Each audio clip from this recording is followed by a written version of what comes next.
Today, we have some big injury updates when it comes to Christian Scott, Reed Garrett, and Starling Marte. We're going to break all of them down on this edition of Mets Digest and what it means for the team. What is going on, Metropolitans? My name is Lobo Boys, and you're locked into the best Mets channel on YouTube. And we are going to grow, but we need your help. Myself, along with Mike D'Angelo and the rest of the Digest Media team, want to make sure that we have the best channel on the planet, but we need your help. If you're watching this right now and you haven't subscribed, hit that subscribe button. It would mean the world to me, and it would mean the world to the team. Well, as I record this, it's between Game 1 and Game 2 of that Seattle series, and last night wasn't great. We could talk about Ottavino, Mr. The Mets will be foolish to get rid of me, giving up so many runs, but at the end of the day, you can't win a game if you don't score. It doesn't matter if it's 2-0, or whether it's 6-0, 12-0. If you don't put anything on the board, it's not good. And the bats kind of went silent. The pitching really didn't work out for us, and that just kind of was all of our problems in a microcosm. But as I say that, we're still number 2 in the division because both the Phillies and the Braves lost their games Friday night. But let's be honest with you, the Phillies and Braves, even though they are struggling, aren't that bad to start going on a 30-game losing streak. So we have to tighten our ship now. So we had some updates when it comes to some members of our roster. Let's talk about this guy, Reed Garrett. Remember him?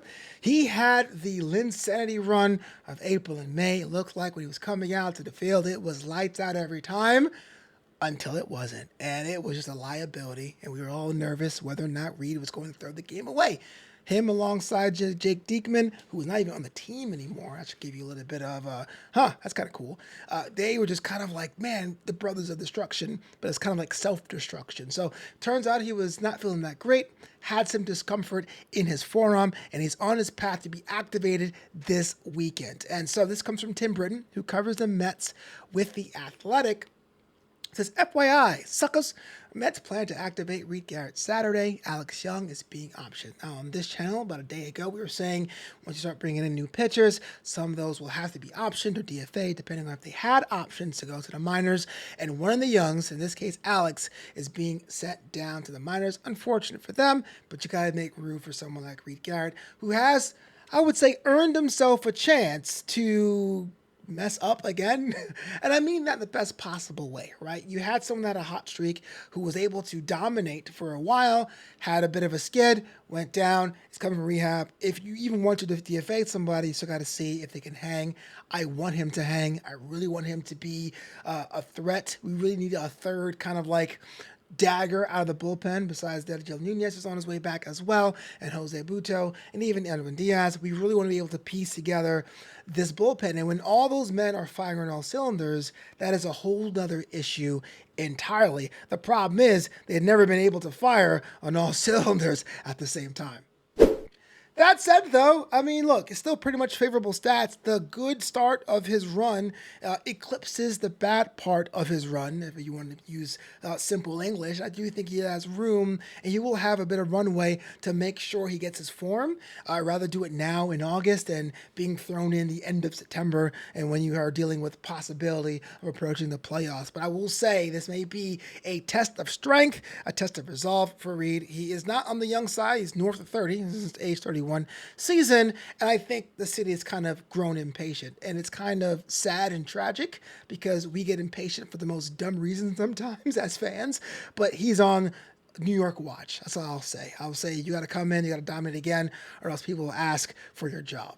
But that is not the only update happening over there in Mets land. Let's talk about the offense. Now, we're talking about the offense going to sleep over there in Seattle in that game 1 of that best 3 set this weekend. But someone I think will be able to help that out is a Starling Marte. Shout out to Joely. I love saying it the way he does. Starling Marte, after being in St. Lucie for the past couple days, has being called up or being brought up to Double-A Binghamton to see faster pitching and faster play. This here is kind of a funny picture. It's an actual truthful picture, being able to score the only run for a losing St. Lucie Mets side. Starling Marte he has his own bunch of being on the New York clock, is what I was saying earlier. Some people already want him gone. People say he is washed up. People are saying he's washed. He's not hustling. Here's somebody who stole bases over there in St. Lucie. I am on the Marte train. He was one of my favorite players 2 years ago. I do think he has a chance of redemption. But like I said, it's kind of one of the few opportunities he has to really show out.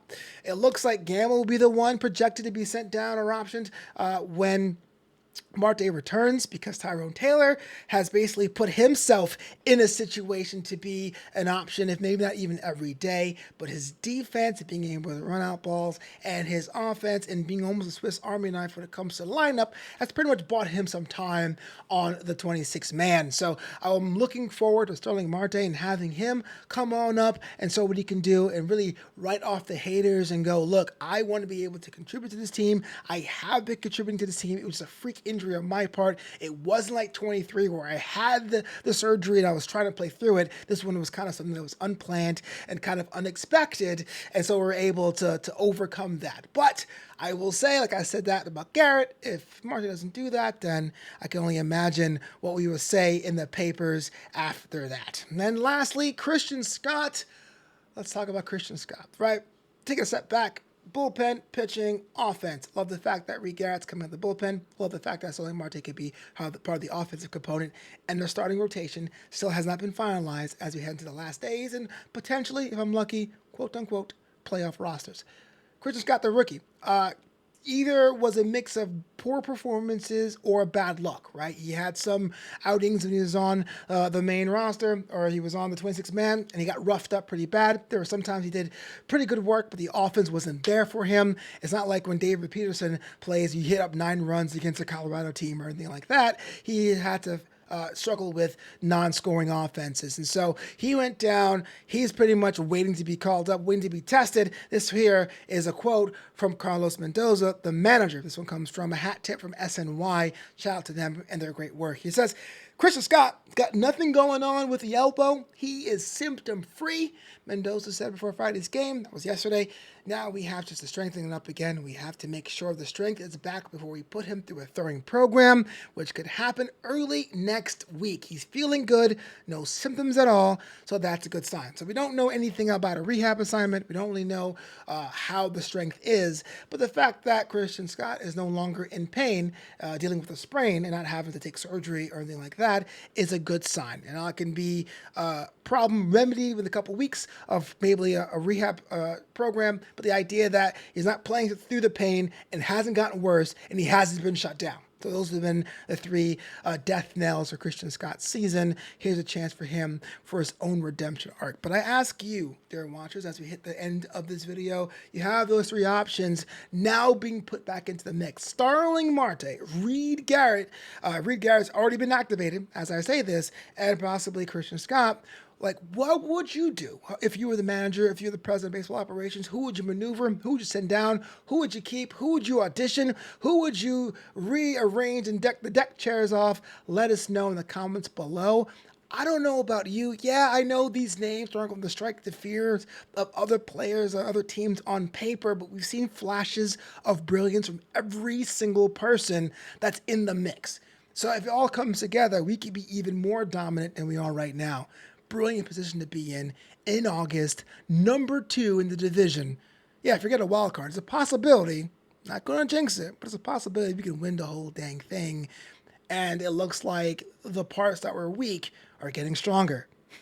Just putting it out there. Wishful thinking. I know.